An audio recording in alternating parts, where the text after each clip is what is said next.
Nah, ketika saya jalan jasa-jasa impor itu, akhirnya ada momentum tuh, saya kena jebret, nominal belanjanya gede, saya kena rugi itu hampir 300 juta. Kena oknum bea cukai. Itu salah satu down saya yang kedua lagi. Sampai saya kabur dari tempat saya itu ke Kudus saya, menenangkan diri. Belajar tuh walaupun bayar tuh ya wajar aja, kita bayar pengalamannya mereka aja gitu. Jadi kita nggak perlu rugi yang kayak saya impor rugi 3 juta itu. Jadi saya belajar berapapun saya gas aja. Kenapa ya? Karena nggak perlu trial error gitu, langsung saya praktekkan. Di Cina itu ada namanya Yiwu Trade Market. Itu kayak tanah abang Om Agung, tapi puluhan kali lipat. Ada 5 gedung, setiap gedung 5 lantai, setiap lantai 15 lorong. Kalau misalkan Om Agung dari toko pertama sampai toko terakhir Om Agung, setiap toko 5 menit selesainya 2 tahun. 75.000 toko. Berapa minimal uang untuk bisa usaha dengan cara impor barang ke Cina? Kalau pernah yang paling kecil itu 51.000 ada. 51.000? Dia ngimpor peralatan pancing, kail-kail pancing. 51.000? 51.000. Dapat kail-kail pancing harga perak berapa puluh perak itu dapat banyak. Dia jual lewat online. Saya kan juga podcast dengan beberapa UMKM, liput dokumenter sana sini. Betul. Perusak ekonomi kita adalah impor, Mas. Nah, itu gimana, Mas?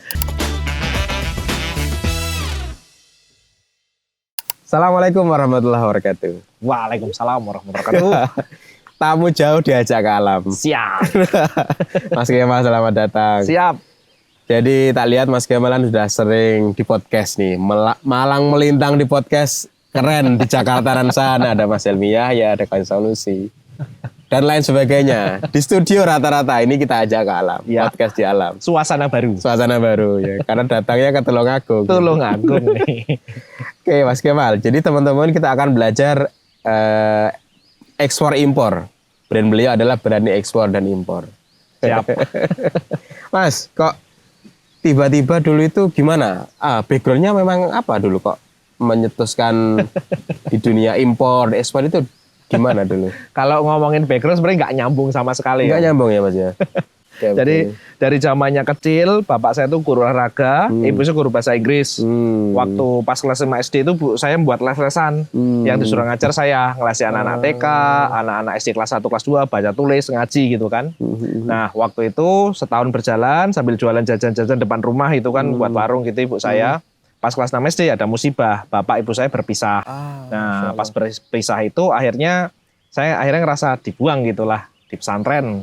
Saya di pesantren di Solo. Nah di Solo itu jiwa ngajar pas kelas SD itu terpakai ternyata. Di pesantren saya tetap sekolah SMP biasa. Ketika saya pesantren SMP biasa sambil ngelesi kalau sore, kalau malam ngajar ngaji sambil jualan mainan. Jadi kan teman-teman saya yang dari luar Jawa itu dia pada pengen mainan. Waktu itu ramenya itu Beyblade sama Tamiya. Saya di pesantrennya di Boyolali. Saya ke Solo di Coyudan itu beli mainan, saya bawa ke Solo. Setelah saya beli mainan di Solo, saya bawa ke Boyolali lagi ke pondok, saya jual teman-teman. Ada selisihnya tuh. Gitu terus sampai lulus SMP. Lulus SMP, saya pindah pesantren nggak di Solo lagi ke Kudus, Jawa Tengah. Nah di Kudus itu saya masih tuh ngelesi, masih ngajar ngaji, masih nambah jualan saya. Jualan gorengan, jualan jaket sama kaos-kaos ke adik-adik kelas. Terus habis itu jualan pulsa, padahal nggak boleh bawa HP waktu itu. Ya tapi digundul lah, gue sering digundul di pesantren. Mas, ya mohon maaf saya potong dulu biar nggak terlalu jauh ceritanya. Siap. Ketika Mas Kemal kemudian merasa terbuang di pondok, kok kemudian kan ada sedikit perasaan terbuang nih, aku dibuang. Pernah sempat down nggak Mas waktu di pondok? Waduh, kalau sempat down ya pasti ya saya nangis tiap malam, tapi ya karena mungkin banyak temen, akhirnya malu juga ya nangis terus kan. Akhirnya ya nyari temen, ngobrol sana, ngobrol sini. Akhirnya ya semangat lagi jualan itulah. Makanya pas saya SMA itu, lulus SMA, 2010 saya lulus SMA, balik ke Kendal. Waktu itu bingung mau ngapain. Bapak saya kan guru olahraga. Teman-temannya itu orang-orang yang tenis lapangan. Ada yang punya warnet, saya itu jaga warnet. Ketika saya down di situ, jaga warnet itu jadi pelampiasan saya. Sehari dibayar 10.000. Seminggu udah bosen, jiwa dagangnya saya itu masih berjalan gitu kan. Akhirnya ketika saya masih berjalan jiwa dagangnya, saya cari di internet cara cari uang online itu gimana 2010. Wah, yang ramai waktu itu ngeklik dapat duit, ngetik dapat dolar. Nah, yang terakhir jualan barang fisik lewat online. 2010 yang lagi rame toko bagus sama Kaskus. Nah, saya langsung lihat peluangnya apa di sana, ternyata spare part HP sama aksesoris HP. Nah, waktu itu saya lulus SMP sama SMA tuh nabung, Om. Jadi saya nabung, tabungan saya itu 2 juta. 2 juta itu saya belikan barang dari Jakarta, Mall Roxy, spare part HP. Waktu itu LCD HP Nokia 5300 gitu. Saya belanjakan, saya kirim ke Kendal, saya jual lewat online. Di Kaskus buat akun banyak, di toko bagus punya buat akun banyak, saya posting. Dalam 3 bulan, itu duit 2 juta jadi 15 juta. Wih. Nah, modal 15 juta itu saya akhirnya belanja lebih banyak di Jakarta. Mall supplier saya yang di Jakarta itu agak lalai. Jadi ada kartu nama pabrik terselip gitu kan. Saya terjemahkan, ternyata itu alamat pabrik yang di Cina sana. Berbekal kartu nama pabrik ini saya beranikan diri. Pertama kali seumur hidup naik pesawat langsung ke Cina. Wih. Berarti kayak ngurus paspor sendiri. Ngurus paspor visa pakai calo. Iya. Naik bis dari Kendal ke Jakarta, Rosalia Indah di belakang mampu pesing ya. Sampai di Jakarta itu tengah malam, pesawat jam 1 malam, sampai di Guangzhou itu jam 5 subuh. Di bandara, keluar bandara bingung aku. Mau keluar bandara itu pilihannya 2, naik taksi tapi aku nggak berani karena nggak iso ngomong bahasa Cina. Yang kedua naik kereta bawah tanah, itu nggak perlu ngomong bahasa Cina memang, tapi ya tetap deg-degan toh. Tapi saya milih itu, naik kereta bawah tanah, terus saya masuk keretanya, kayak ada persimpangan kok pada turun. Ya ikut turun saya, jenenge wong desa kan nggak wani aku toh. Nah, di situ ada kereta yang datang lagi kok pada naik, tak kira itu tuh. Ikut naik lagi sampai akhirnya sampai pojok kok pada turun semua. Ya melu mudun, aku nggak mau jadi yang terakhir di kereta itu kan. takut banget. Nah, di pas yang terakhir, stasiun terakhir itu saya ngerasa salah satu momentum saya tuh terpuruknya tuh di situ. Takut gitu banget karena waktu itu aku kesasar, baru sadar bahwa aku kesasar, nggak punya saudara, nggak punya temen, nggak punya kenalan siapa-siapa. Nangis aku, Mas. Nangis 10 menit sampai 15 menit keringatku sebiji-biji jagung itu keluar semua. Terus ada Pak-de orang Cina sana datangnya saya, pundak saya tepuk-tepuk ngomong bahasa Cina gitu kan. Dia pengen bantu saya gitu, tapi saya nggak bisa ngomongnya. Saya liatin dari dompet saya liatin kartu nama itu, ngomong nih, hahaha gitu kan. Dia lihat, oke, tanganku ditarik, masuk kereta lagi. Sepanjang perjalanan tuh aku diem aja, nggak berani ngajak ngomong tuh, nggak berani aku. Nah, sampai akhirnya stasiun tujuan saya, terus saya lihat sekitar dari pojok-pojok bolak-balik 3 kalian ada. Baru saya ketemu supplier saya di situ, wah langsung aku syukur, alhamdulillah ya Allah. Kayak ketika kita kepepet tuh pertolongan Allah tuh ono wae. Iya, padahal di negara antah barantah. Di zaman itu loh. Di zaman itu 2010. Jadi waktu itu langsung saya diantar ke supplier saya, sama Pak D itu juga akhirnya udah ya nggak kenalan, nggak berani ngajak ngomong gitu.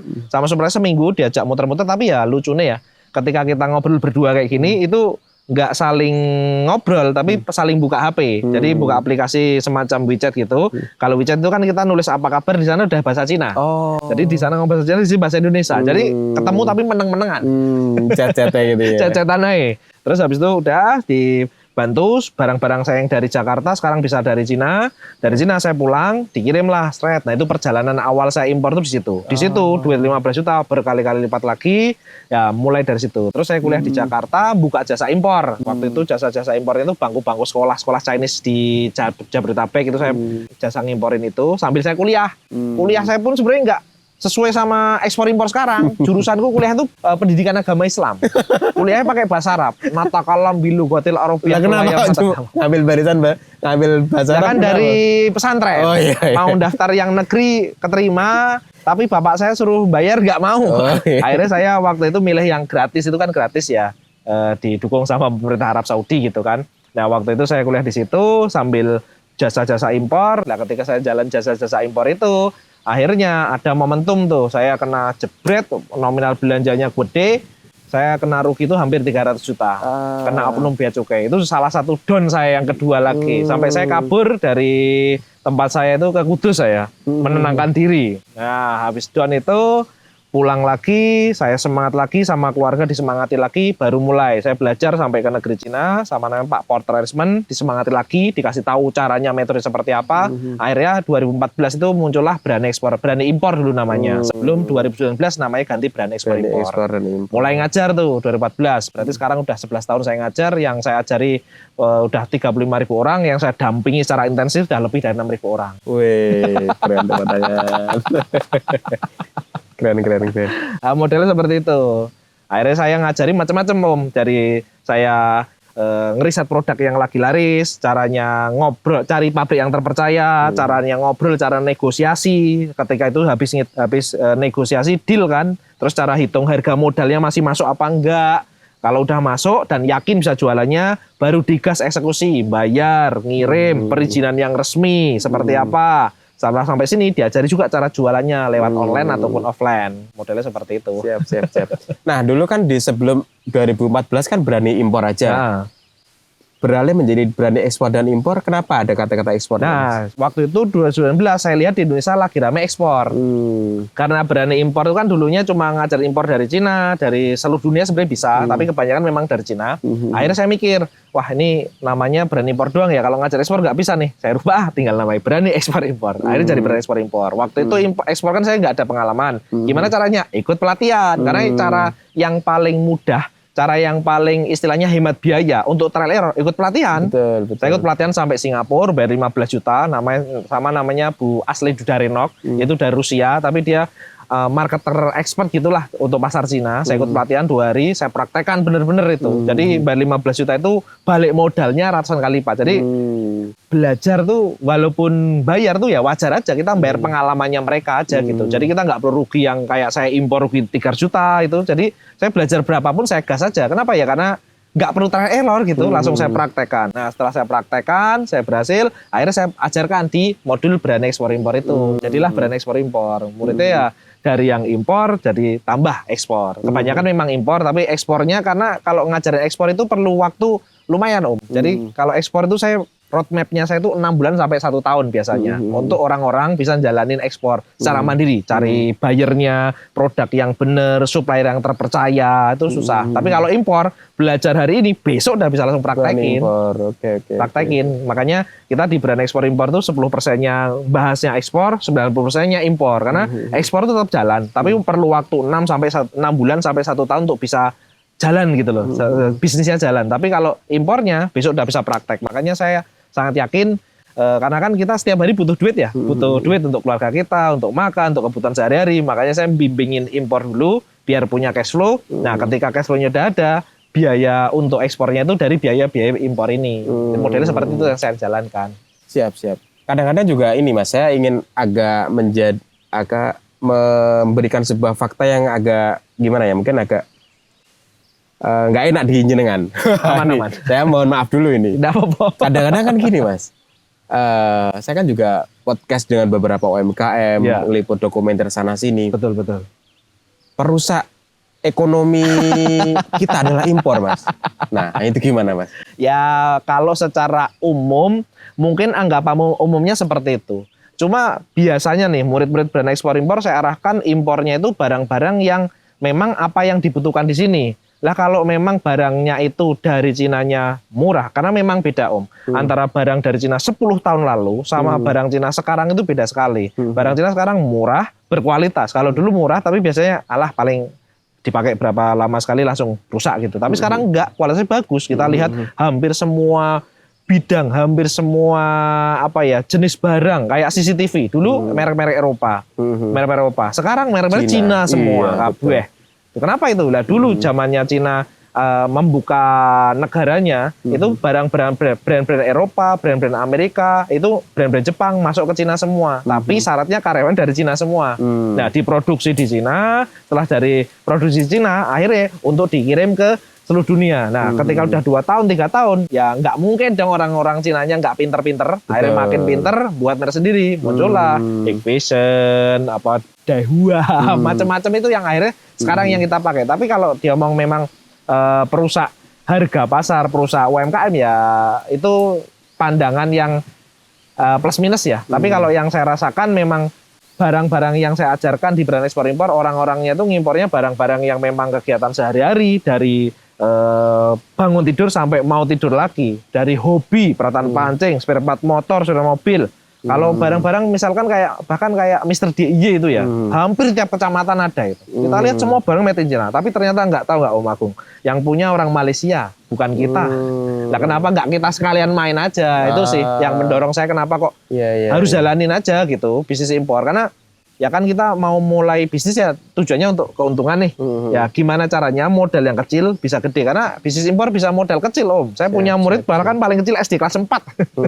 Ya walaupun bantu ibunya, dia spare part audio. Yang paling tua pensiunan, usia 74 tahun. Ngimpornya dia itu spare part alat-alat renang. Jadi saya sampai jam tangan yang mengukur heart rate, sampai yang saya punya murid ibu-ibu, Bu Sri itu dia dari Tangerang, dia ngimpornya peralatan renang. Jadi kayak lampu di kolam renang itu kan nggak dibuat di sini.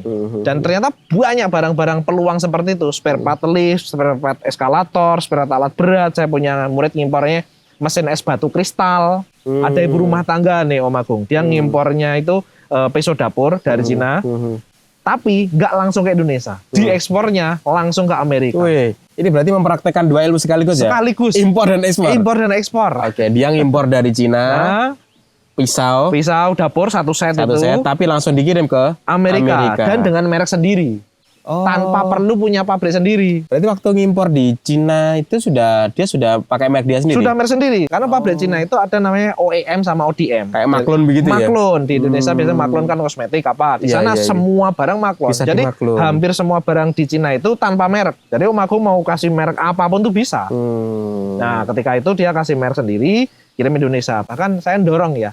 Murid-murid brand ekspor impor itu kayak lihat kan kayak S Hardware sekarang jadi ASKO, Mr. DIY. Ketika saya lihat ya itu barang-barang Cina semua. Iya. Tapi ketika sudah ada dikasih merek kita sendiri, itu bisa jadi warisan buat generasi kita berikutnya gitu loh.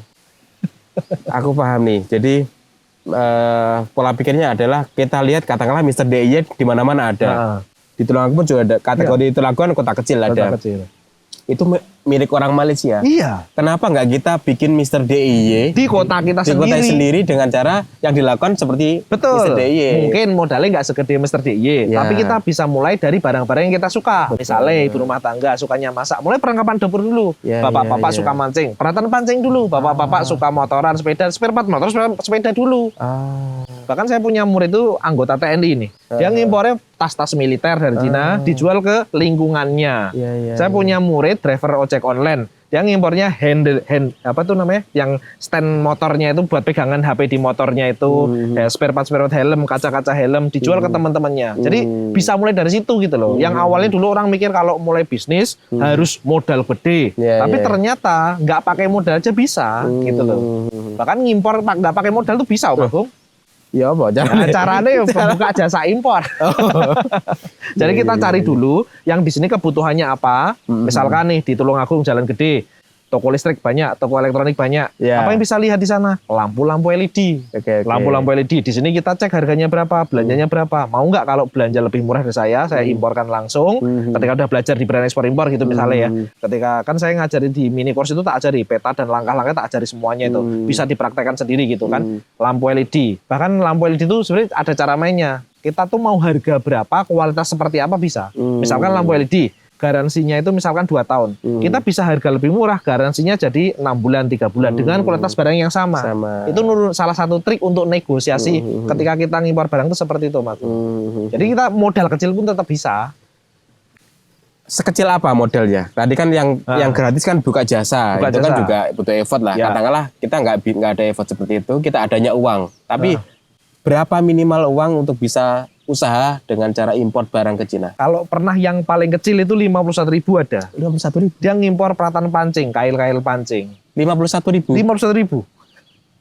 Dapat kail-kail pancing harga perak berapa puluh perak itu dapat banyak. Dia jual lewat online. Tapi kan ada biayanya Mas dari sana. Iya, kalau pengiriman barang kecil kan ongkos kirim itu sesuai barang yang dikirimnya segede apa. Karena ongkos kirim yang dari Cina ke Indonesia itu berdasarkan kubikasinya, berdasarkan beratnya, nanti sesuai HSK yang berlaku. Jadi ketika itu udah sesuai, ya udah langsung dijalankan aja bisnis ekspor impornya. Dan ternyata kalau masih masuk kan di brand ekspor impor tak ajari cara hitung harga modal dulu. Jadi itu ya dengan hanya modal HP dan paket internet kita tuh nggak mungkin istilahnya tuh rugi di awal tuh nggak mungkin. Jadi kita udah tahu untungnya berapa dan Anda yakin bisa jualannya seperti apa.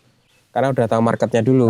Dari market dulu kita bisa kulak sekian bisa jual. Ya. Tapi kalau misalkan rata-rata murid brand ekspor impor ya 1 juta lah modal yang istilah itu disarankan longgar, lah gitu. ya disarankan. Longgar gitu. 1 juta udah bisa. 1 juta bisa karena kalau misalkan 1 juta 700.000, 800.000 barang, Sisanya ongkos kirim sama pajak-pajak udah masih masuk akal itu di situ. Jadi barang-barang mulainya dari situ dulu. Makanya saya ajarkan langsung, pokoknya HP-nya Anda daripada cuma nonton TikTok, Instagram, video-video gak jelas, mending harus menghasilkan. Wong di HP siapa sih di HP sekarang nggak ada TikTok, nggak ada Shopee, nggak ada Tokopedia, Marketplace. Dan tinggal tambahin Alibaba 1688, Taobao, belajar ilmunya, diajari yang benar, lalu langsung bisa belanja. Gitu loh.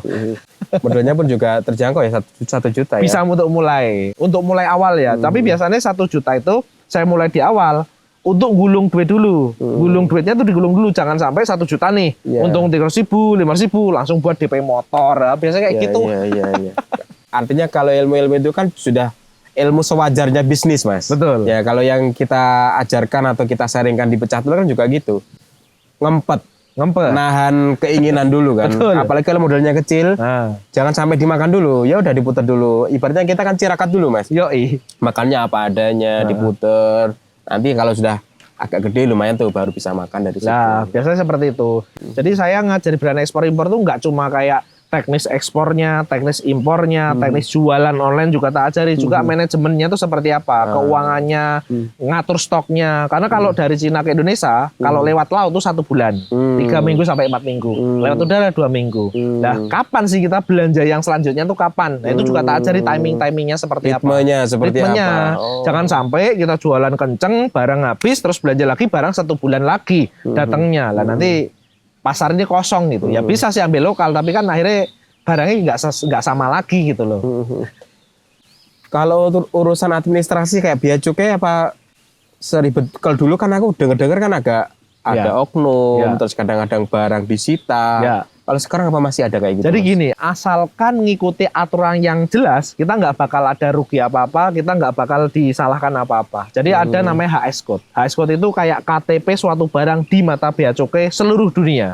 Jadi di HS Code itu ada bea masuk, PPN, PPh. Sama regulasinya tuh apa? Ada namanya lartas, larangan dan batasan. Ekspor impor tuh ada larangan batasannya. Kalau barang-barang kita sesuai ini semua, terus habis itu kita hitung harga modalnya dan masih masuk, ya langsung digas. Jadi asalkan ngikuti aturan. Biasanya yang bermasalah karena nggak tahu ilmunya, yang tahu tapi tetap dilanggar, model seperti itu. Makanya saya di brand ekspor impor tuh kayak merasa punya tanggung jawab, kayak ngajari cara yang benernya itu seperti apa gitu loh.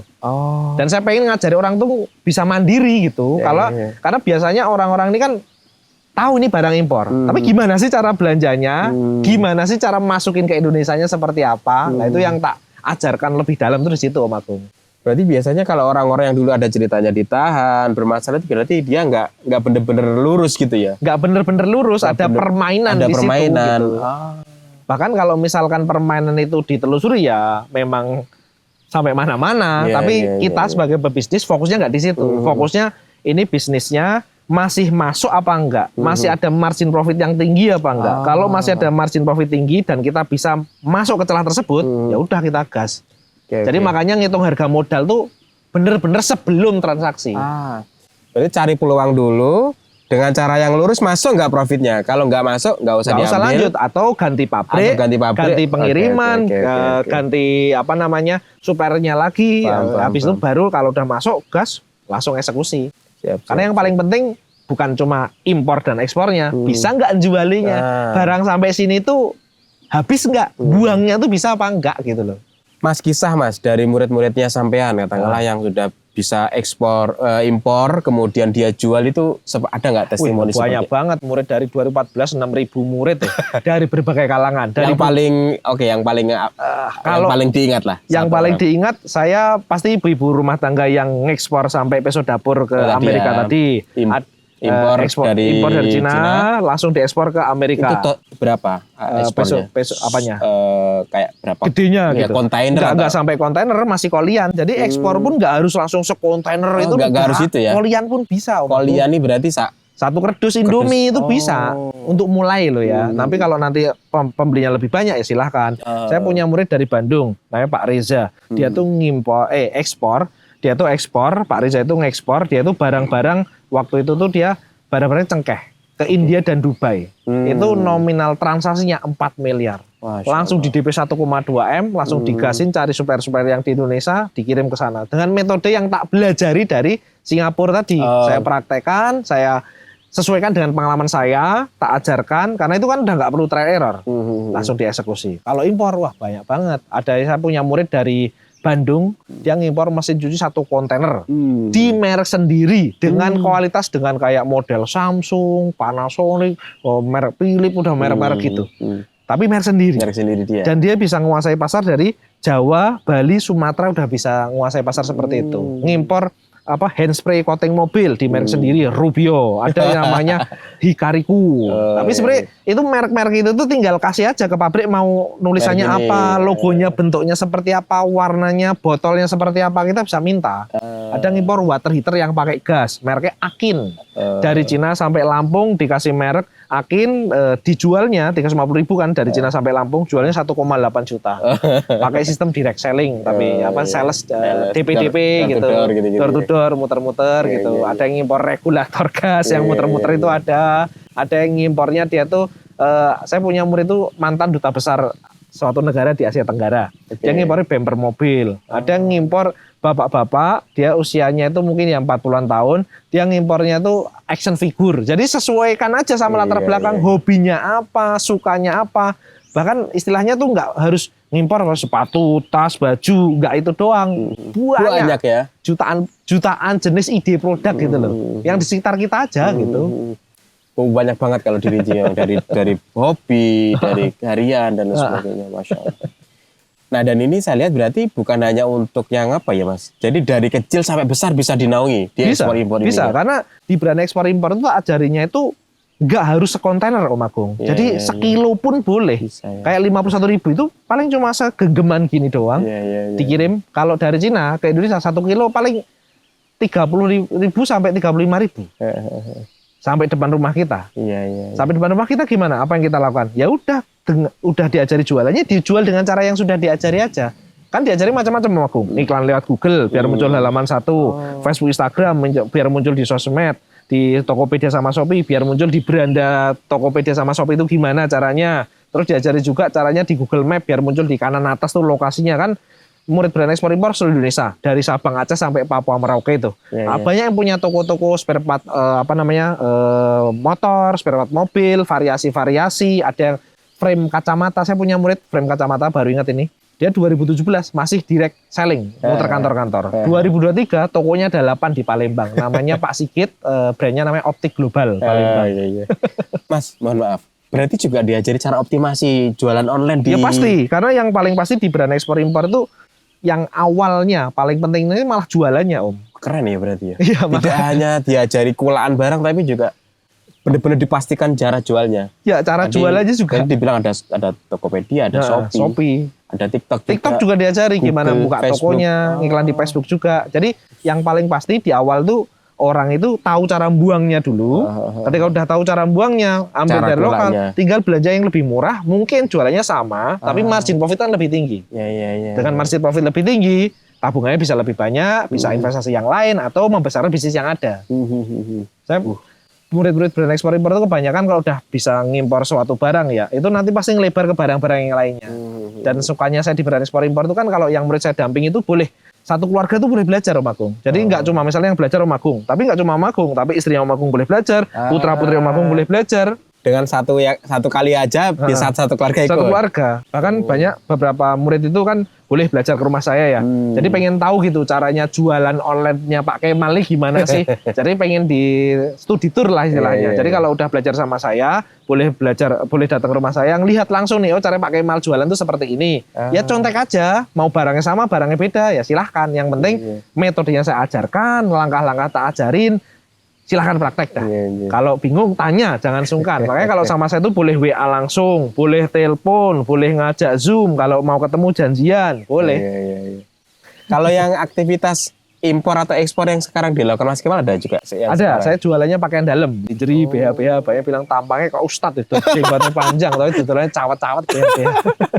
Nggak apa-apa kan? Tapi memang panggilan jiwanya saya tuh ngajar sih.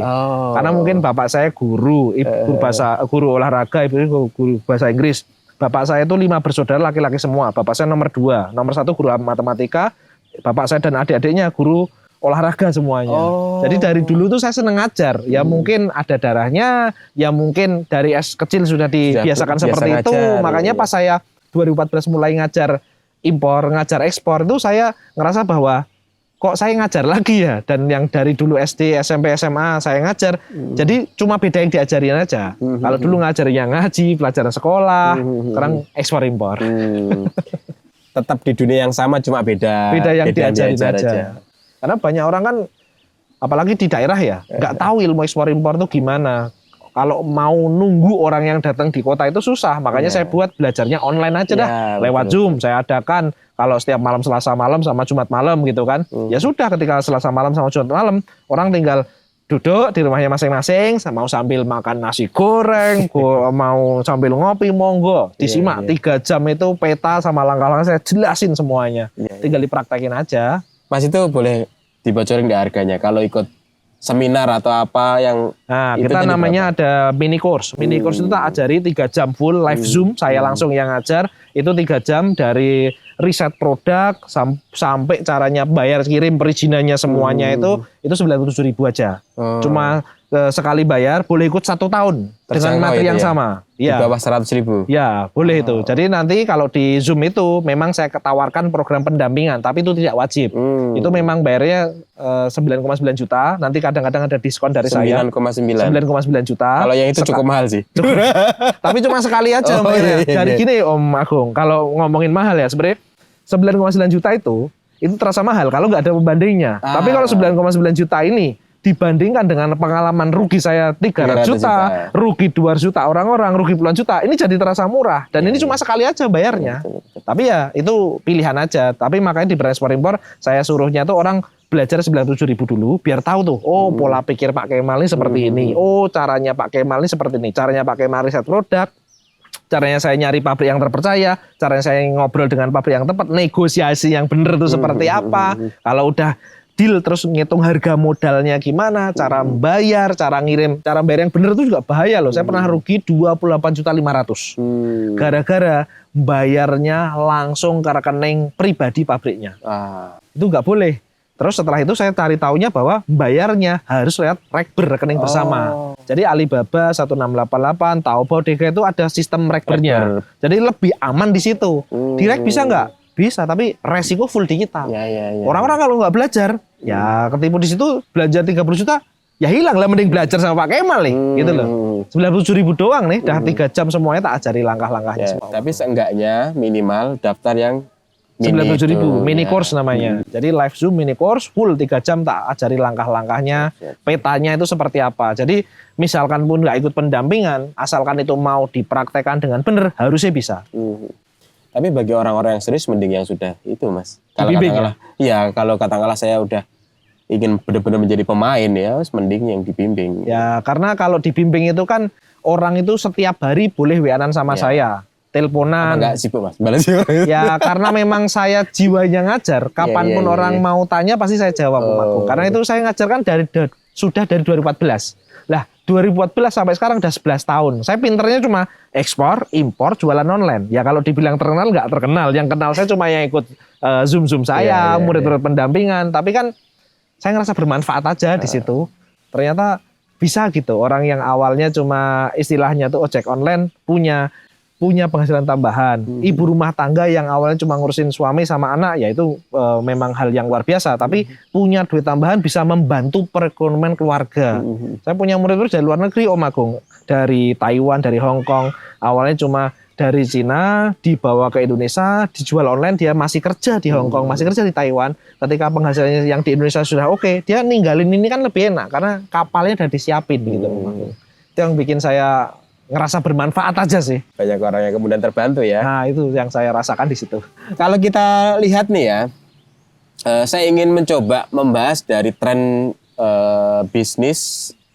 Kan sekolah itu juga kategori bisnis ya Mas. Ya. Sekolah berani ekspor impor itu juga bagian dari bisnis. Ya. Di bidang edukasi kan. Ya. Kalau saya lihat juga trennya juga sudah sejak dulu ada ya Mas ya. Wah banyak sekali. Dan masih sekarang juga eksis. Wah, kalau dilihat yang lain-lain ya, sudah mulai nggak ada. Kenapa ya? Karena pembimbingannya nggak tepat. Di brand ekspor impor, 2014 saya mulai ngajar sampai sekarang. Setiap pekan itu ada Zoom kopdar online. Jadi Zoom-nya itu langsung live murid-murid seluruh Indonesia. Makanya semua orang boleh tanya sama saya, kayak pengajian lah, tapi online ngomongin ekspor impor. Sama-sama yang isinya jenggot, tapi bukan ngomongin ayat-ayat Al-Quran sama hadis, tapi dunia ini. Dunia. Ya. Biar buat sedekah lebih banyak. Amin. Jadi artinya juga kompetitif ya. Ada juga yang kemudian bermunculan, ada yang kemudian lengser, dan termasuk berani ekspor impor ini yang hari ini masih ada. Masih ada. Brand ekspor impor tuh saya bisa bilang di Indonesia tuh Komers ekspor impor yang testimoni berhasilnya paling banyak. Karena saya lihat yang lain, mana nih yang lain Komers lain atau istilahnya itu kompetitor saya itu kok setelah ngajar selesai, udah nggak ada lagi. Orangnya bahkan kadang-kadang kita nggak tahu siapa yang ngajar gitu, orangnya seperti apa, latar belakang seperti apa, ngajarnya murid-muridnya itu sebanyak apa, yang keberhasilan muridnya itu mana. Makanya si brand ekspor impor, saya tuh pastikan murid itu ketika praktek harus bisa menghasilkan. Biasanya pengalaman saya kan 14 tahun nih, tak mau ke 15 tahun. Saya harus bisa pastikan dalam 14 hari itu transaksi pertama berhasil. Dan setiap hari ya harus WA-an sama saya, minimal 15 menit, minimal ya. Semakin sering, semakin gede tingkat keberhasilannya. Saya punya murid tuh dari Sungai Lilin. Sungai Lilin tuh di Sumatera. Sungai Lilin tuh di sini nih. Ini ada Jambi, ini Palembang. Dia naik motor 4 jam ketemu sama saya di seminar offline. Waktu itu masih offline seminarnya ya.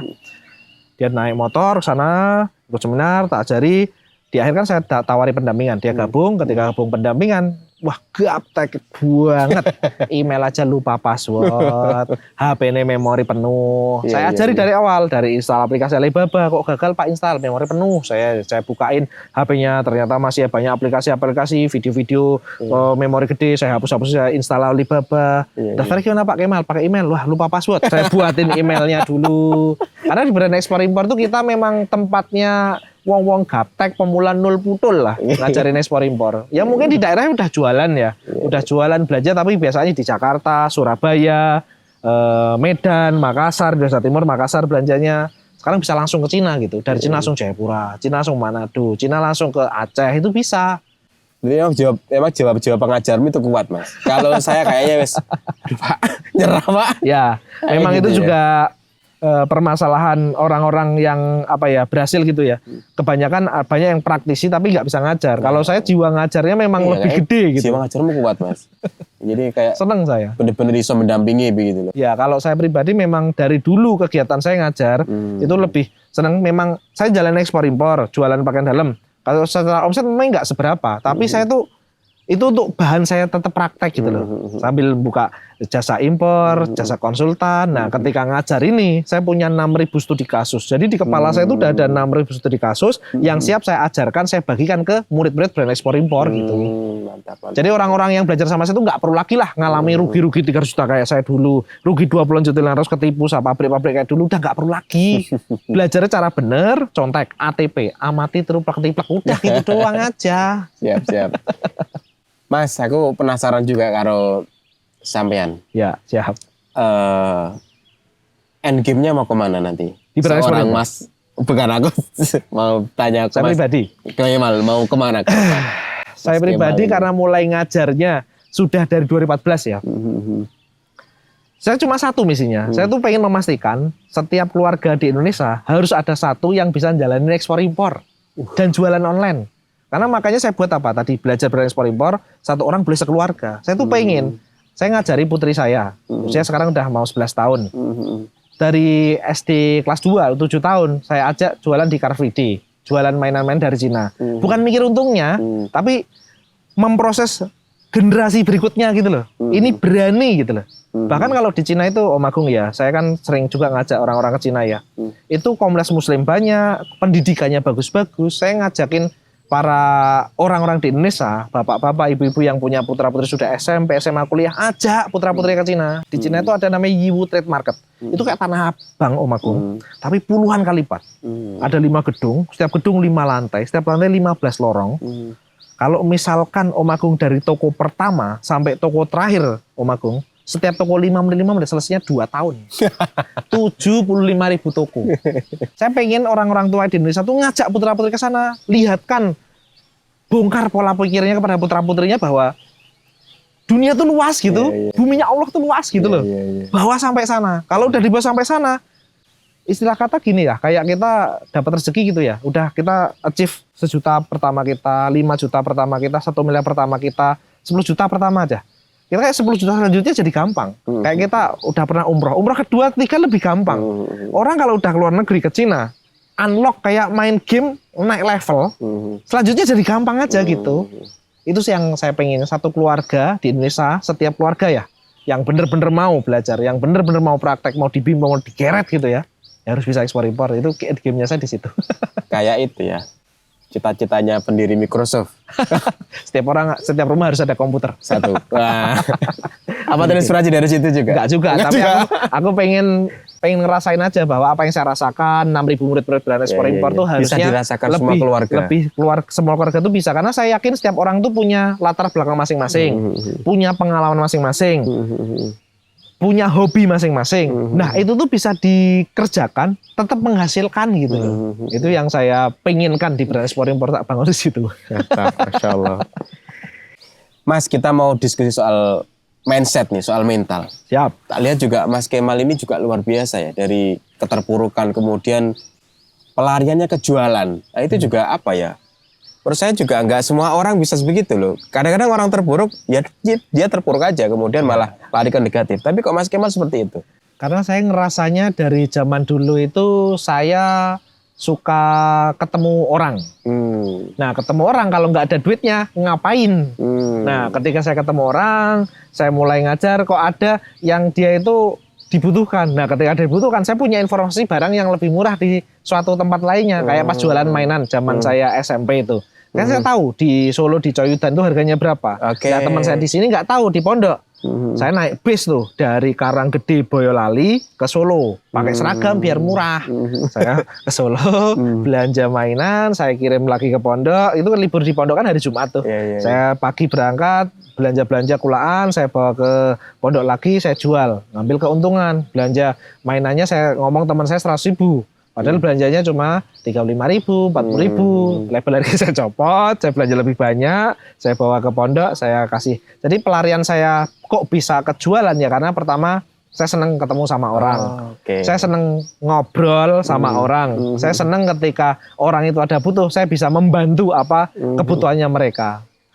Jadi kalau ada nggak sih momentum yang saya sedih? Ya ada, tapi kalau saya sedih terus tapi nggak ngobrol sama orang, lebih sedih saya. Jadi kalau ya mungkin dimudahkan sama Allahnya itu di pesantren ya. Namanya pesantren itu kan kita jauh dari orang tua, kumpul sama teman-teman sekelas ya di kelas itu, di kamar ya sama teman-teman itu. Bedanya cuma lebih banyak aja berbagai macam latar belakang suku di Indonesia mondok di situ.